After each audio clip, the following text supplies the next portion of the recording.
미란 저기 딸, 막내딸이 우리 딸이랑 동갑인 것 같다고 들었어요. 맞아. 나는 우리 딸이 자기가 탤런트가 되고 싶대. 어머, 누가? 첫째 어머, 딸이. 딸이? 혜원이가. 진짜요? 근데 그거는 이제 기도 더 해보고 20살 때 결정하자 했어요. 20살 때 이미 반장. 늦어. 태근이는? 나는 뭐 시키고 우리 싶어? 딸 골프. 나이스. 왜냐면 일단 하체가 튼튼한가 보다. 하체가. 아주 튼튼해. 아주 튼튼해. 그래서 딸 덕분에 해외에도 좀 같이 투어 다니고 아하이. 묻어서 딸 덕분에 네. 좀 큰 평소에도 좀 살아보고. 저는 딸 낳고 싶어, 아들 낳고 전 싶어? 딸 낳고 싶어요. 딸 낳고 딸 낳고 싶은데 딸 낳으면 하나님을 찬양하는 사람을 하고 싶어요. 아들을 낳으면? 아들이 낳으면 하나님을 찬양하는 사람이 싶어요. 나는 아들을 낳으면 변호사를 시키고 싶어요. 오. 그래서 정말 이렇게 소외되고 정말 너무 억울한 그쵸. 그 예. 빈민층에 있는 사람들 있잖아요. 역시. 그들의 그 아픔을 정말 변호하면서 낳기 전에 결혼부터 해야 되지 않겠니? 글쎄.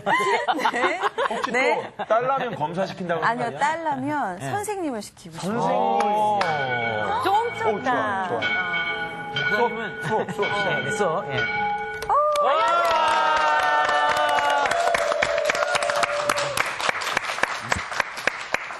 좋은 날입니다. 네. 꿈이 인생을 결정한다. 이어서 오늘 창세기 43장 네. 공부를 하게 되었습니다. 네. 요한 칼빈 선생은 요한 계시록을 주석한 적이 없고 세계적인 대설교가 스폴전이라는 분이 계세요. 네. 목사님들은 설교가 그러면 제일 먼저 떠오르시는 분이 스폴전인데 네. 그분은 신고의 66권 모든 절을 다 설교를 했어요. 근데 지난 시간에 공부한 내용 오늘 또 43장 특별히 다음 44장 이 본문 한 번도 설교한 적이 없어요. 그래서 제자들에게 물었어요. 왜 목사님 이 본문 설교를 한 번도 하시지 않았습니까? 그랬더니 읽기만 하더라도 감동이 되기 때문에 설교할 필요가 없었다. 그렇게 얘기를 해요. 근데 내가 읽어보니까 설교하기가 너무 힘들어. 왜요? 왜요? 근데 너무 당연한 거 설교하기 굉장히 힘든 게 있잖아. 그렇지. 의외성이 그러니까 없으니까. 메시지를 찾아낸다는 게 대단히 어려워요. 그래서 제가 다른 시간 강의 준비하는 것보다 네. 이번 시간, 다음 시간 강의 준비하는데 너무 시간이 많이 걸렸어요. 그러셨어요. 그래서 정종철 옥동자예요가 나올는지 아니면 맞박이 정종철이 나올는지 모르겠어요. 시간 공부를 한번 해보도록. 무슨 얘기예요? 이게 무슨 얘기 모르겠어요? 모르겠어요. 네, 그래 기도해보고 나중에 대답 얻도록 그렇게 네. 그렇게 하기로 하고 여러분도 아마 그런 인생의 실패 경험도 있을 것이고 내가 계획했던 방법대로 계획했던 길을 따라서 계획했던 시간대로 이루어지지 않을 때가 있을 것 같아. 나도 어린 시절 대학 입시를 떨어져 본 적이 있거든요. 떨어지고 상당히 고민을 많이 했는데 그 떨어졌던 경험이 오늘의 나를 목사로 만들었거든요. 아마 떨어지지 않았으면 목사가 되기 힘들지 않았을까 하는 생각이 들어요. 그래서 인생을 지나놓고 되돌아보니까 이게 하나님의 뜻이었어. 하나님의 계획이었어. 하나님의 섭리였어. 하는 고백을 하게 되거든요. 여러분들 그런 경험 없어요 혹시? 있어요. 저. 있어요?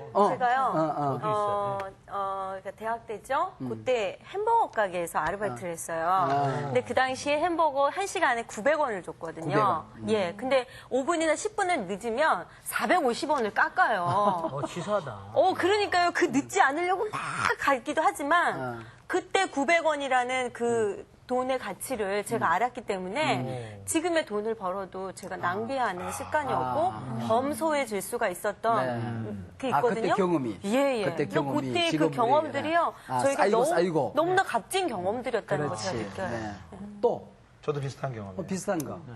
저도 그 대학 저도 말씀하셨듯이 저도 재수했습니다. 재수했는데 재수하면서 안 해본 게 없어요. 한 번은 콜라 그 병 닦는 아르바이트. 엄청 큰 공장에 콜라병만 쌓이면 앉아서 콜라병을 닦는 거예요. 혼자. 외롭게. 근데 그걸 닦으면서 인생에 대한 생각을 하게 되는 거예요. 거기서. 난 인생을 어떻게 할까? 다음에 뭘 할까? 이런 걸 하면서 제가 이게 실제적으로는 콜라병을 닦았지만 제 마음을 닦는 시간이었어요. 인생을 닦고 그게 바로 엊그제 같은데 벌써 40이에요. 그러게요.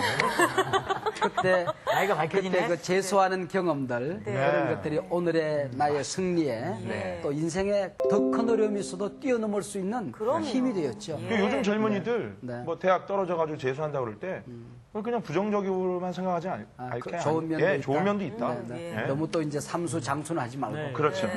장수 안 되죠. 저 같은 경우는 먼저 얘기하십시오.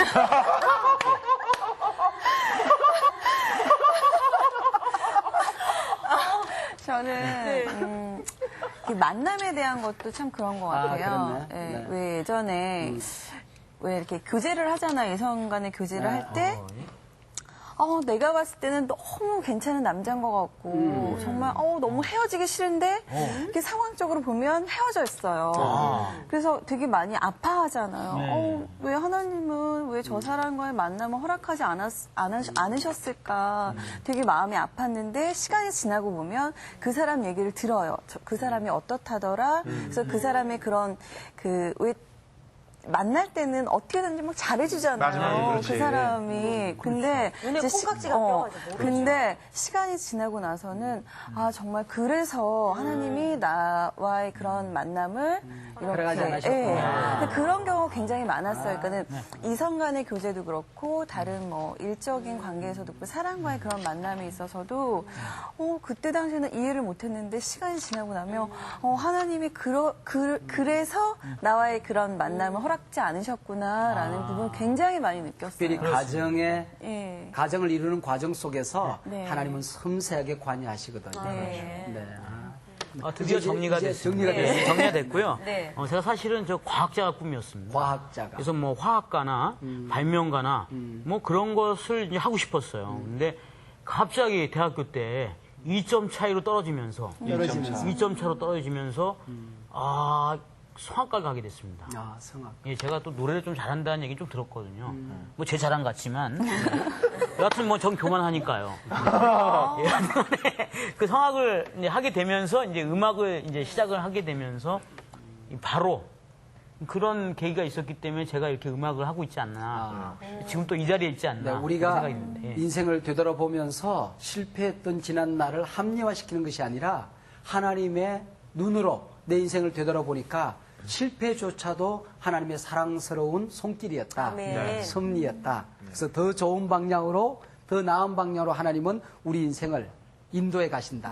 그래서 이 시간에는 창세기 43장을 공부하면서 꿈 따라 섭리 따라.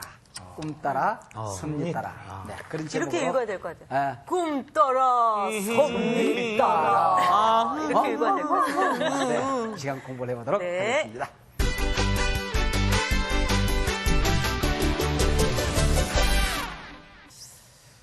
요셉을 공부하다 보면 신학적인 굉장히 중요한 주제 하나가 떠오르는 것을 느끼게 됩니다. 그게 뭐냐 하면은 바로 섭리론, 섭리사상이라고 하는 것입니다.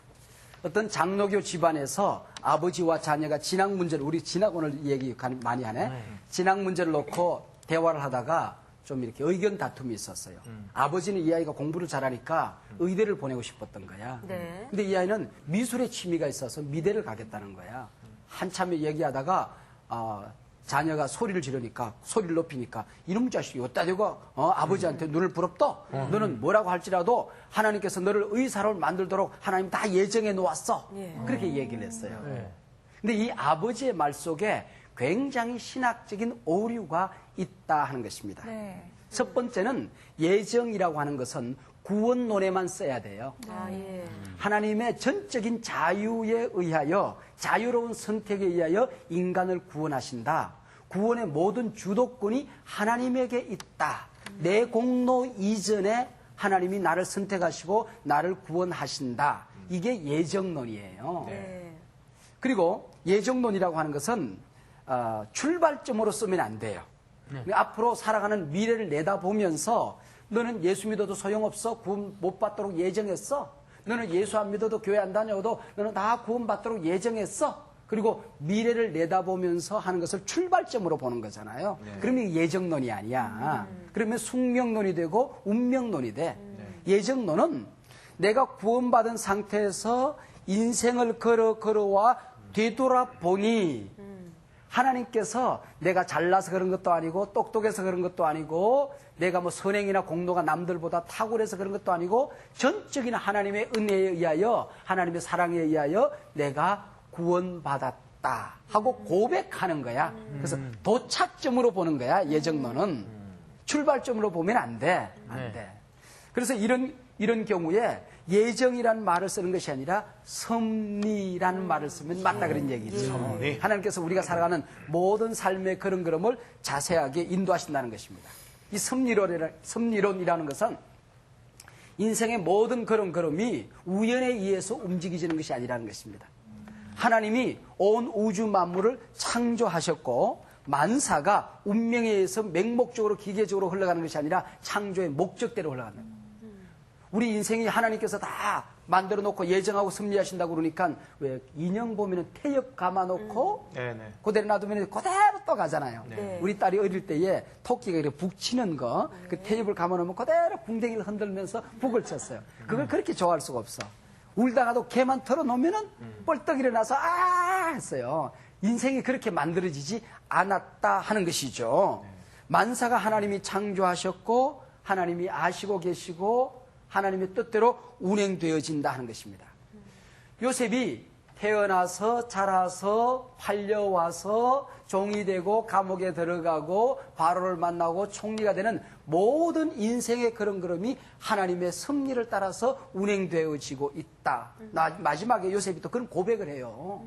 형님들이 나를 판 것이 아니라 하나님이 우리 가족을 살리기 위해서 나를 쓰시기 위해서 형님들보다 먼저 나를 애굽에 하나님이 데리고 온 것입니다. 라고 고백하는 것입니다. 이걸 이름하여 우리는 섭리론이라고 하는 것이죠. 배우가 무대 위에서 각자 자기 배역을 따라서 열심히 연기를 하지만은 뒤에서는 작가가 있고 연출가가 있어서 그 전체를 통제하시잖아요. 이거 마찬가지로 우리 인생의 배우에 하나님이 계셔서 요셉의 인생의 배우에 하나님이 계셔서 하나님의 목적과 뜻을 따라서 쭉 이끌어왔다 하는 것입니다. 그래서 섭리론의 출발점은 나를 만드신 분이, 인생을 만드신 분이, 온 우주를 만드신 분이 하나님이시다. 창조론에서 시작이 되어지는 것입니다. 인간이 태어나 살아가는 모든 일에 목적이 있다는 것이죠. 우리가 계속해서 지금 한 몇 시간 동안 반복적으로 얘기하는 것은 수단과 목적을 분별하지 아니하면 성공이 목적인 줄 알고 성공에 주저앉아 버릴 경우가 있다는 것입니다. 그것은 하나님의 목적을 이루기 위한 수단에 불과한 것이라는 것이죠. 하나님께서 내게 주신 사명이 있는 거예요. 목적이 있는 거예요. 분명한 뜻이 있다는 것이죠. 그래서 요셉은 총리가 되는 것이 성공이 아니었다는 거죠. 그거는 수단이었다는 거죠. 사브낙바네야, 세상을 섬기는, 세상을 치료하는, 그리고 자기 가족을 치유하고 하나님의 나라를, 하나님의 뜻을 펼쳐가는 그 목적을 알고 살아간 거야. 니고렌이 교회는 목적이 이끄는 교회가 돼야 된다. 그렇게 이름했어요. 사람이 이끌어도 안 되고, 인물이 이끌어도 안 되고, 건물이 이끌어도 안 되고, 프로그램이 이끌어가도 안 되고, 그 교회를 만드신 분이 누구예요? 하나님이시잖아요. 하나님. 그 하나님이 만든 목적대로 교회는 운영이 되어진다는 것입니다. 그 매뉴얼이 있잖아. 우리가 시계도 그렇고, 뭐 컴퓨터 하나도 그렇고, 전부 다 매뉴얼이 있듯이 인생의 매뉴얼, 교회의 매뉴얼은 성경이잖아요. 그래서 성경을 연구해 보니까 인생들도 목적이 있다는 거야. 그래서 목적이 이끄는 삶이라는 베스트셀러를 쓰게 되었잖아요. 우리 인생은 어떤 목적을 가지고 이 땅에 태어났는가? 하나님을 기쁘시게 하기 위해서. 그래서 우리가 살아가는 말하고 행동하고 잠자고 일어나는 모든 것이 예배가 되도록 하는 것이죠. 예배적인 삶을 사는 것입니다. 우리는 하나님의 가족으로 태어나서 하나님의 가족을 만들어가기 위해서 이 땅에 태어났다는 것이죠. 우리 가정을 교회로 만들어가는 겁니다. 내가 몸담고 있는 교회 공동체를 하나님 나라로 계속 만들어가는 이것이 인생의 목적이라는 것이죠. 이 세상에 성공도 하고 실패도 하고 어려움도 겪고 좋은 일도 있지만 이 모든 것들을 통해서 우리는 예수님을 닮기 위해서 살아간다. 우리는 어떤 경우라도 예수님을 닮아가는데 하루하루 모든 것이 재료가 되어서 닮아가야 된다는 것입니다. 그리고 우리는 다른 사람을, 하나님을, 교회를 섬기기 위해서 이 땅에 태어났다. 마지막의 목적이 뭐예요? 이 모든 것이 합쳐서 모아져서 복음을 전하기 위해서 이 땅에 태어났다. 이게 목적이 이끄는 삶이잖아요.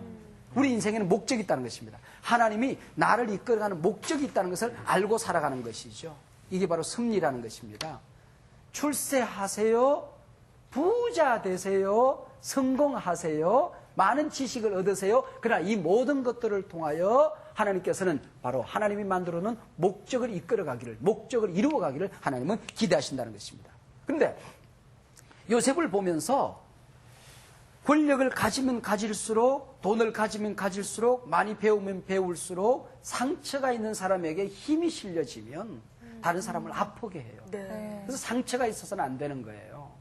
요셉은 상처투성이, 온 심령이 상처밭이 될 가능성이 있었어요. 그러나 이 모든 것을 다 잊어버리고 상처에 묶여 살지 않았어요.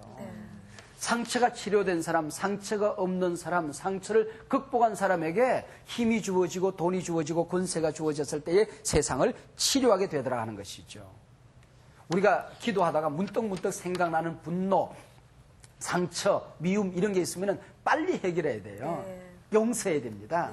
그래서 용서라는 것은 잊어버리는 것이다. 그게 문화세잖아요. 그죠? Forgive is forget. 용서라는 게 뭐냐? 다 잊어버리는 것이다. 그런 얘기예요.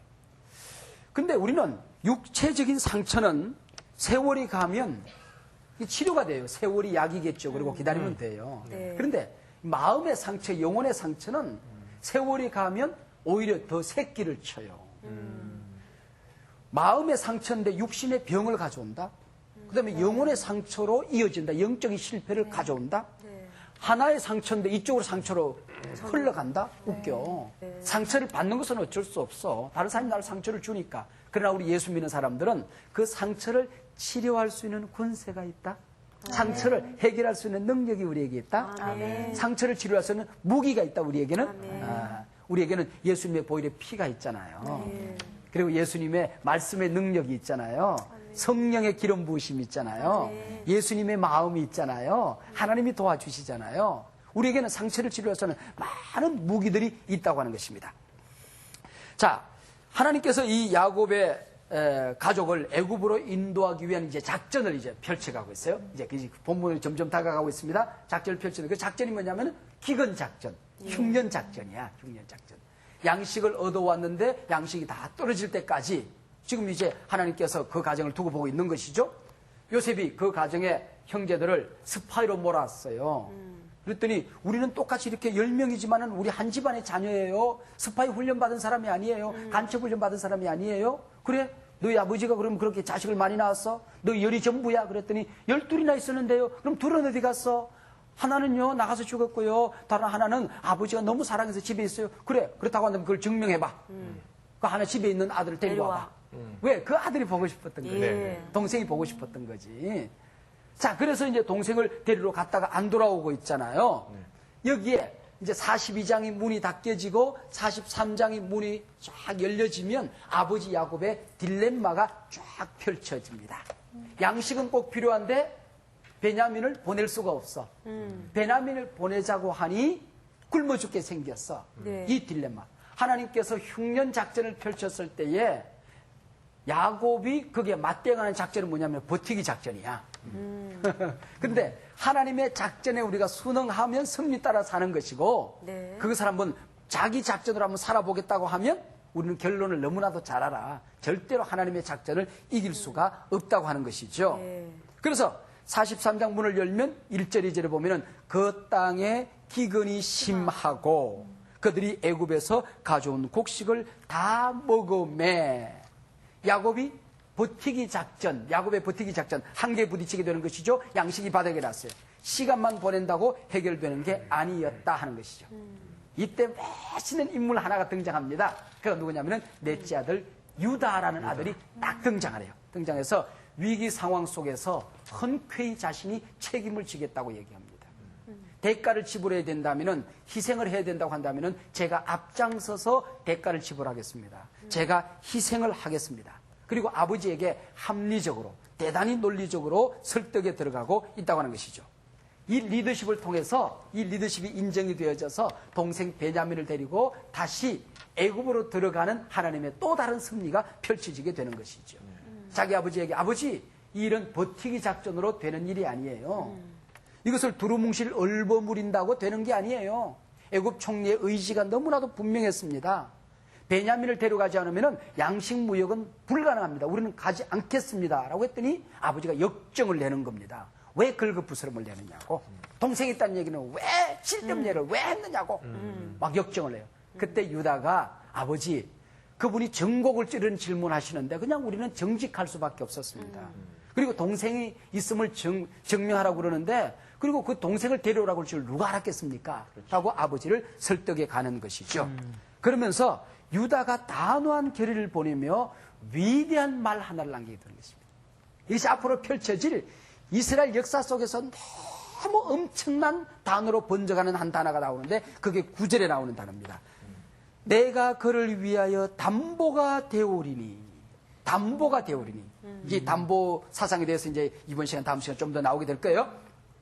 자, 이 사건은 이스라엘 역사에서 너무 중요한 거예요.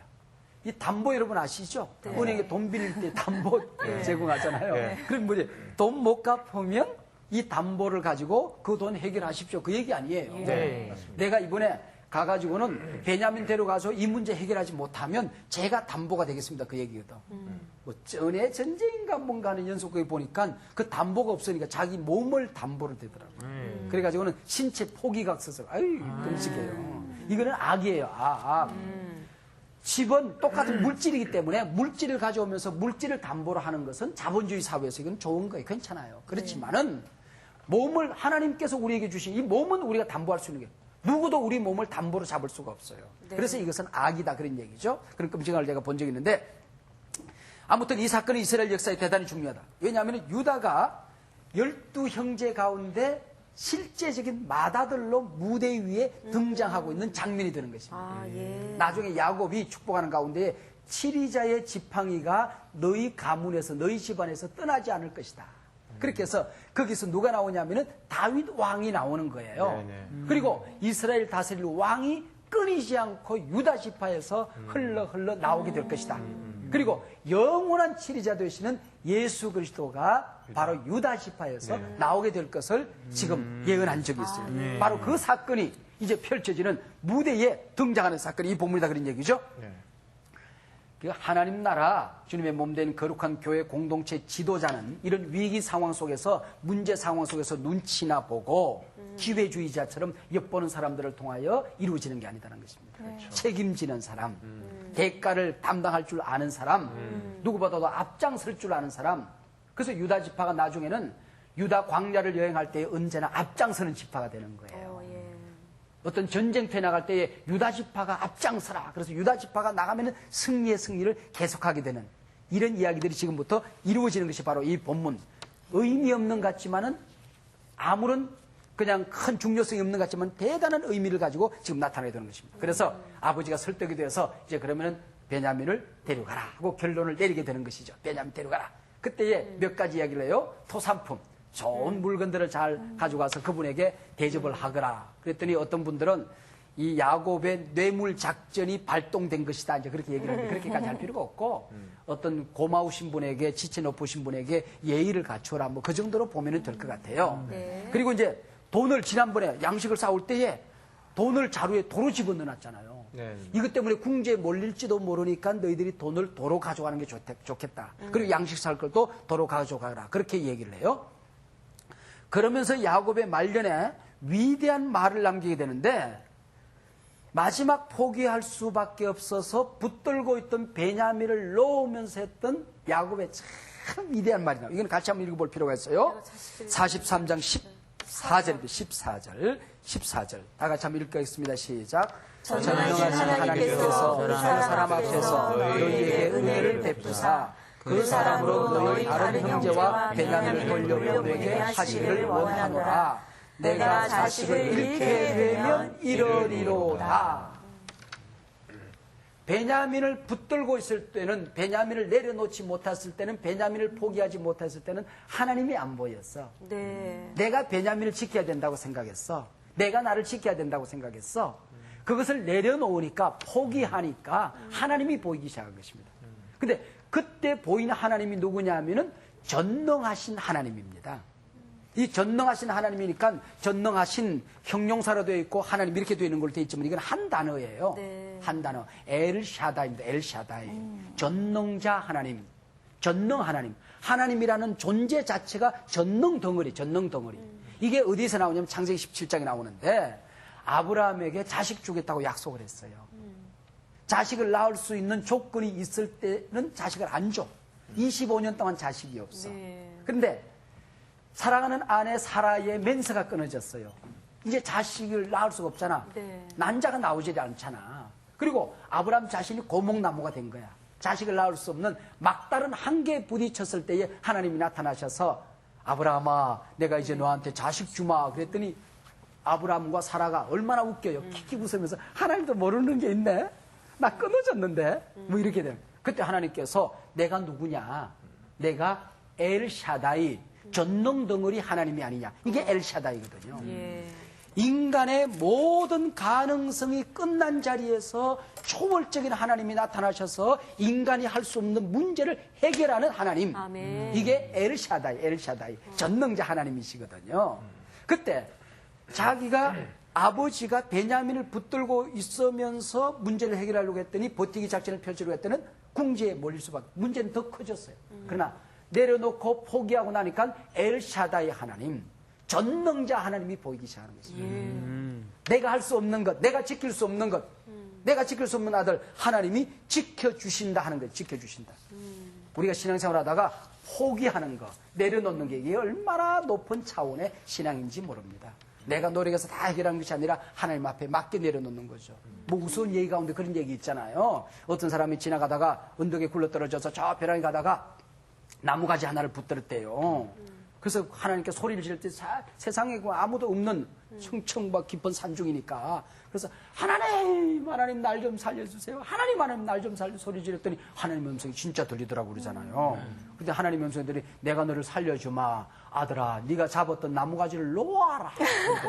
그랬더니 이 사람이 그렇게 소리 지르더래요. 그게 하나님 말고 누구 다른 사람 좀 없어. 그러더랍니다. 놓지 못해서 내려놓지 못해서 포기하지 못해서 우리가 내가 붙들고 있지만은 문제를 낳는 경우가 참 많아요. 원숭이가 내려놓지 못해서 죽는다고 그러잖아요. 원숭이 잡는 사람이 딱딱한 야자를 나무에다가 끈을 묶어서 딱 묶어놔요. 그 속에다가 냄새가 아주 기가 막힌 땅콩을 볶아가지고 그게 맛있는 걸 집어넣는 거예요. 그러면 원숭이 앞발이 들어갈 만큼 좁은 구멍을 하나 만들어놔요. 그리고 원숭이가 내려와서 깍깍 와가지고는 그 앞발을 집어넣어서 한 줌 땅콩을 집었어요. 근데 그러면은 이제 사냥꾼이 유유하게 콧노래 부르면서 룰루랄랄라 룰루 나와도 원숭이가 그걸 안 놓는 거야 이게. 그걸 기어이 놓지 않아서 깍깍깍깍 소리다가 잡힌다는 겁니다.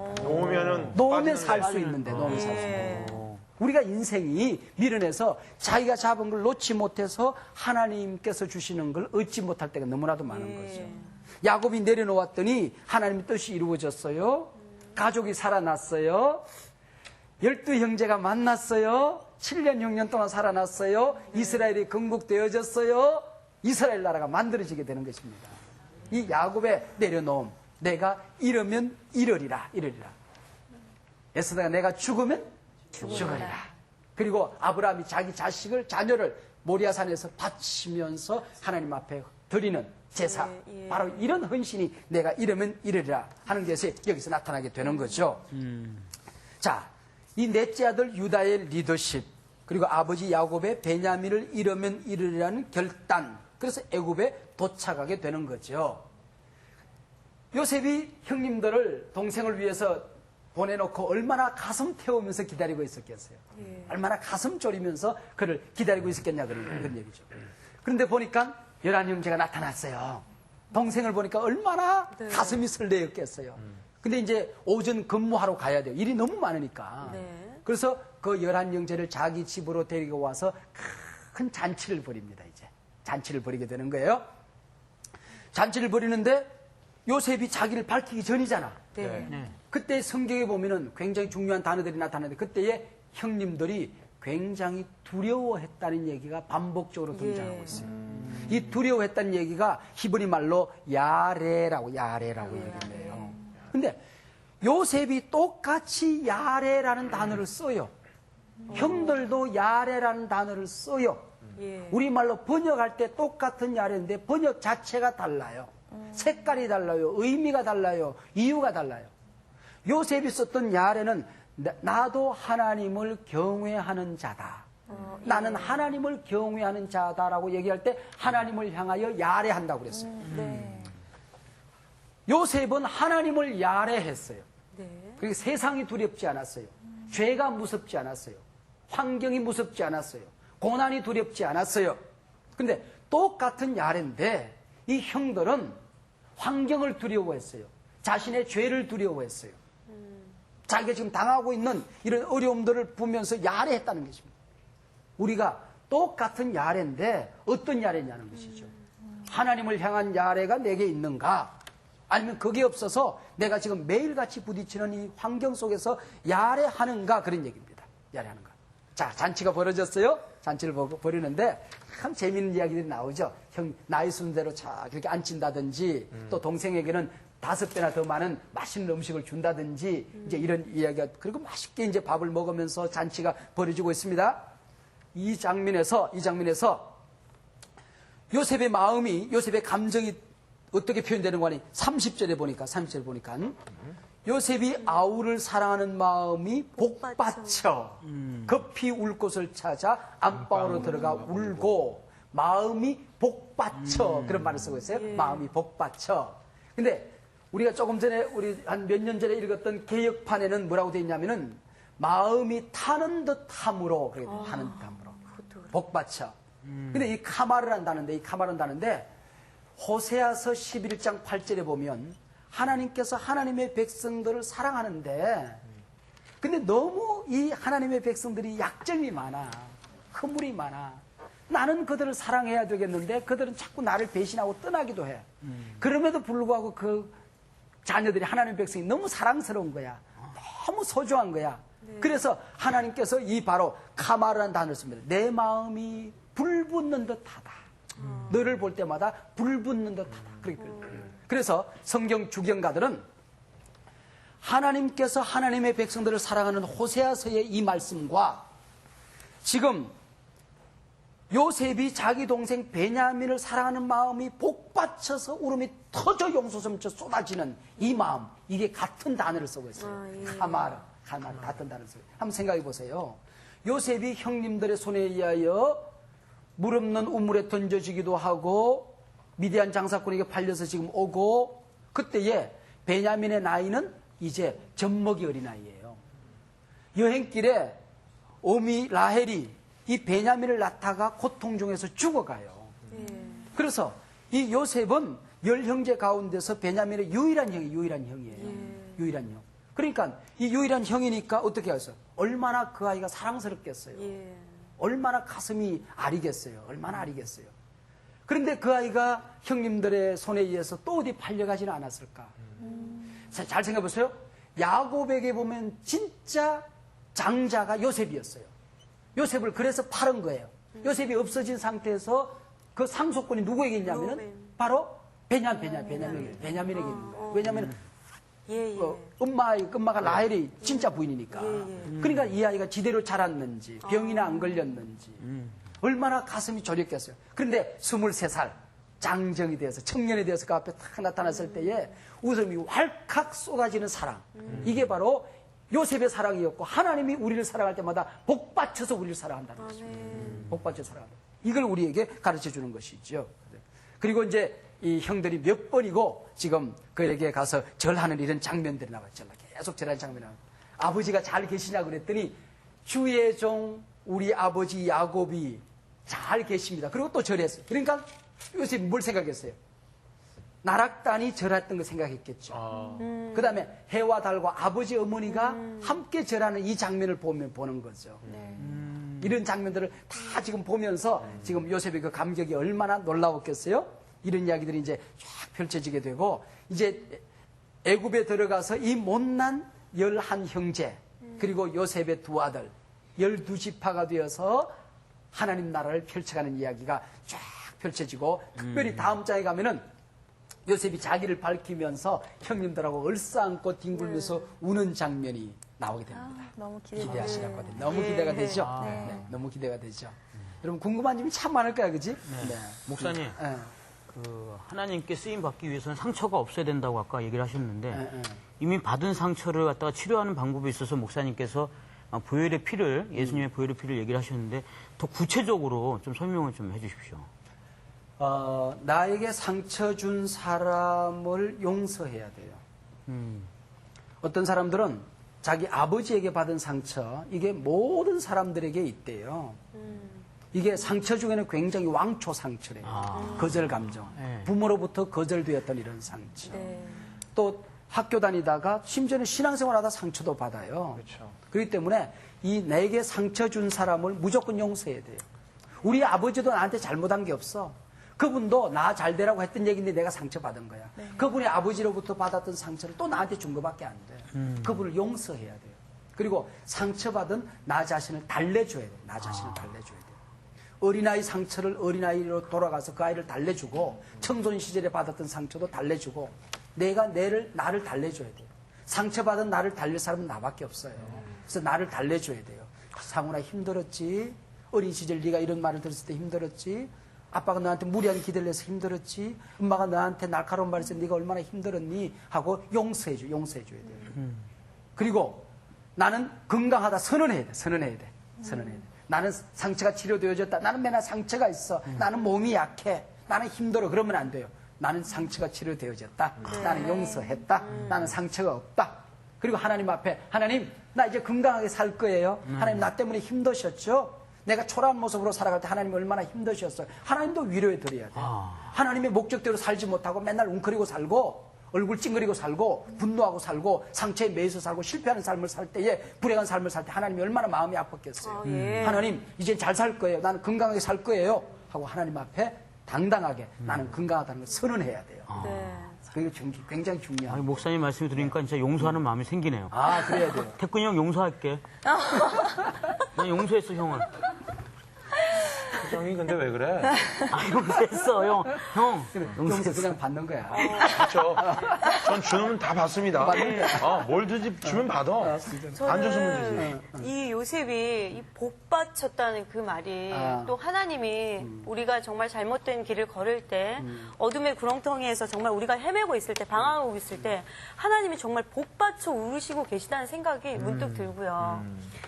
또 제가 궁금한 거는 야곱의 할아버지 그 아브라함 때 종이 뭐 몇백 명 됐잖아요. 318명. 예, 그랬잖아요. 그러면 지금 이 요셉의 식구들이 도대체 종들이랑 식구들이 굉장히 많았을 거 아니에요. 그래요. 아니 도대체 먹을 양식이 얼마나 필요했을까요? 네?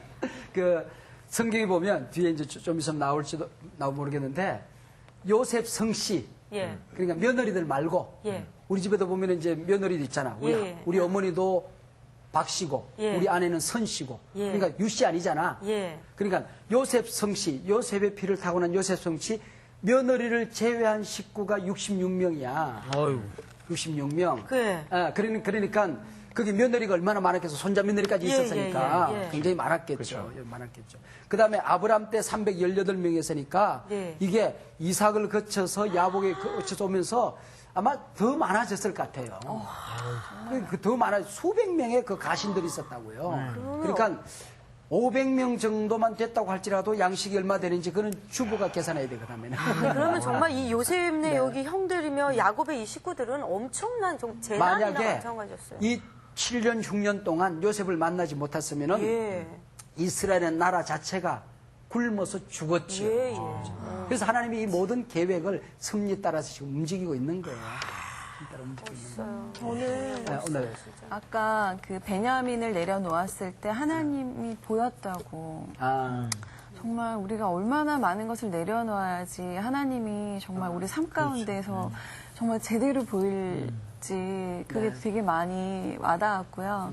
그다음에 우리가 정말 하나님의 섭리를 따라 사는 것이 중요한데 어떤 것이 과연 하나님의 섭리인지 저희가 분별을 못할 때가 참 많잖아요. 목사님. 참 어려운 과제예요. 네. 그죠? 뭐 묵상한다고 다 되는 것은 아니고 내가 하나님의 목적과 섭리와 계획과 내 삶이 일치하려고 하면 어떤 신비한 방법이 있는 게 아니에요. 내가 하나님 앞에 바로 서 있는 네. 하나님 앞에 바른 존재가 되어 있을 수밖에 없어요. 하나님 앞에 내가 바른 존재로 서 있기만 하면 내가 생각하는 것, 판단하는 것 모든 것이 하나님의 섭리하고 일치되어지는 것입니다.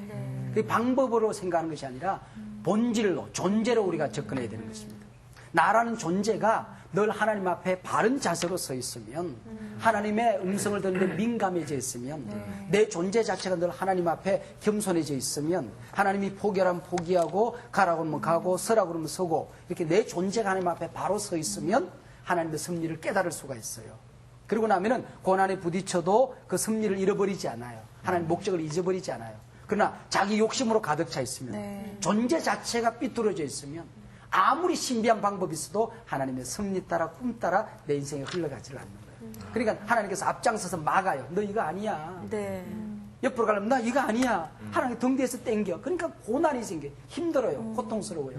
그러면서 저것이 언제 저게 제 인간구실할까? 하나님이 복 받쳐서 그래도 우리를 사랑해요. 하나님이 우리를 사랑하시는데 내가 하나님의 섭리 따라 목적 따라 살아가면 기뻐하면서 나를 사랑해요. 그러지 않을 때는 하나님이 아파하면서 나를 사랑해요. 하나님 나를 싫어하고 그런 게 아니야.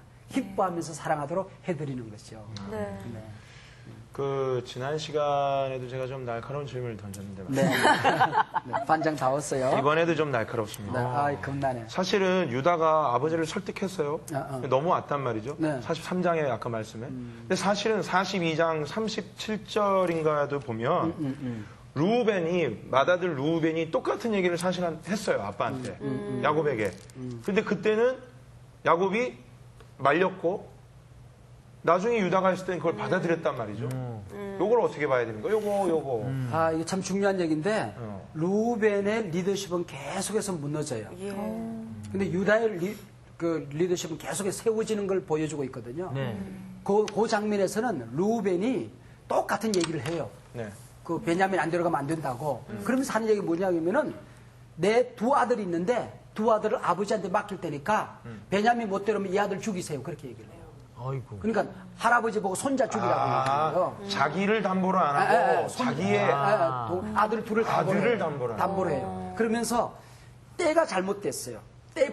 분위기 파악이 안 됐어요. 그때는 아버지가 지금 베냐민을 놓을 수 없는 상황이에요. 그러니까 하나님 앞에 기도도 하지 않은 거죠. 감정대로 제가 얘기를 한 것이죠. 그 다음에 루벤의 리더십은 굉장히 극단의 리더십이에요. 굉장히 극단적이잖아요. 우리가 리더십을 발휘하려고 할 때 정치도 그러고 신학도 그러고 좌익이든 우익이든 좌측이든 우측이든 극단은 안 좋아요. 그러면 극단을 가지고 한쪽을 치유하면 다른 쪽에 큰 문제를 만들게 되는 것입니다. 막 발전 그러다 보면 소외되는 사람이 생겨요. 그 사람들 치유하기 위해서 공평 그러다 보면은 너도 망하고 나도 망해요. 그냥 밑으로 내려가서 저급한 상태에서 공평이 되고 마는 거예요. 이것을 잘 끌어안는 중용이 필요하고 중도가 필요하고 중심이 필요한 거예요. 신학도 하나님은 너무 넓으신 분이에요. 신학은 너무 넓어요. 그래서 우측도 다 하나님의 품 안에 있고 좌측도 다 하나님의 품 안에 있고 그러면서 말씀 중심, 복음의 중심을 잡고 좌우를 다 포용해야 되는 거예요. 그렇게 하지 않으면은 이것이 한쪽 극단에 치우쳐서 우리는 리더십을 잃어버리게 되는 것입니다. 자, 우리가 꿈 따라 섭리 따라 나도 그렇게 흘러간다. 역사도 그렇게 흘러간다. 자, 우리가 지금 부딪히는 모든 문제는 지금 눈앞에 보이는 것은 캄캄하지만은 하나님의 섭리를 따라서 역사는 흘러간다. 아멘. 할렐루야. 아멘.